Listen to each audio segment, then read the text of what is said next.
Hello বন্ধুরা, কেমন আছেন? আশা করছি সবাই ভালো আছো। আজকে দেখো আমি রূপসা মাছের ঝাল করছি। তো মাছগুলো আমি প্রথমে আলু আর মশলাটাকে কষিয়ে নিয়েছিলাম। প্রথম থেকে আমি ভিডিওটা করা হয়নি, আর আমি মাঝখানেই করছি।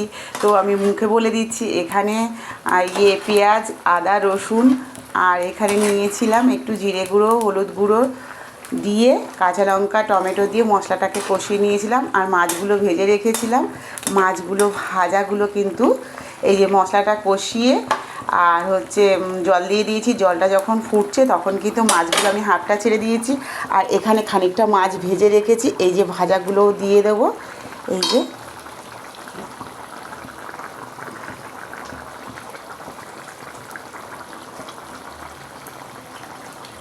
তো এই রূপসা মাছের ঝালটা কিন্তু এইভাবে করলে কিন্তু খুব সুন্দর হয়। প্রথমে মাছগুলো কেটে ভালো করে ধুয়ে নুন হলুদ মাখিয়ে নিতে হবে।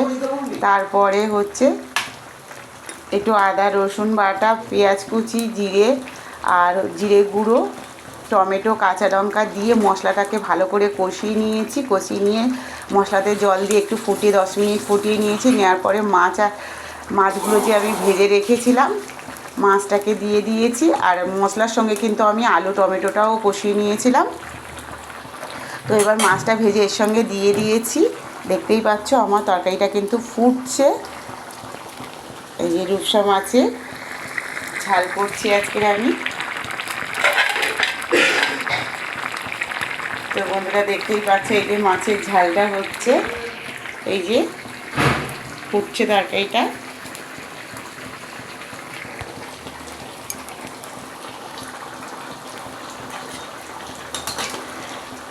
দেখতেই পাচ্ছ কত সুন্দর কালার এসছে তরকারিটা। এটা কিন্তু সম্পূর্ণ কাঁচা লঙ্কা দিয়ে করেছি, এই যে।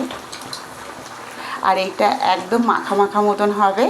এই যে দেখতে পাচ্ছ মাছগুলো, এই যে সব মাছ ভেজে আমি দিয়ে দিয়েছি। আর 10 মিনিট ভালো করে মশলাটা কষিয়ে নিয়ে তারপরে জল দিয়ে দিয়েছি। দেওয়ার পরে আরও 10 মিনিট ফুটিয়ে নেবো। মাছগুলো ভেজে রেখেছিলাম দিয়েছি, দিয়ে এবার আরও 10 মিনিট ফুটিয়ে নেবো ভালো করে।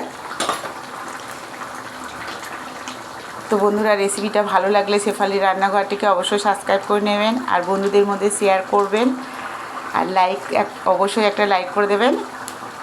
এবার আমি এখানে দিয়ে দেবো কিছুটা ধনেপাতা কুচি।